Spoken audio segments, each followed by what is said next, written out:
I don't have to use my thumb because Right. just that motion will make it fire.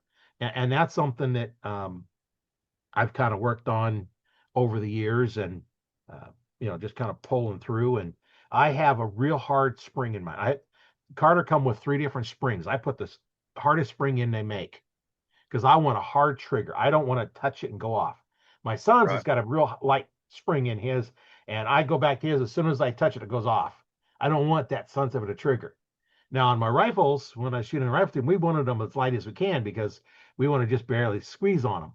But that's a little different weapon. So I Right. put it in there, and as I'm pulling through, my hand doesn't even move, and it goes off. There's nothing moving in my hand, and that's something that helps out some people and doesn't help others, and you just have to try it. And when you're using like the trigger ones with the caliper ones, this one has a little hook on it. And the reason I like that is when I have it on my hand, I can find my string loop, and I can find a loop, run down, and I can hook it to it.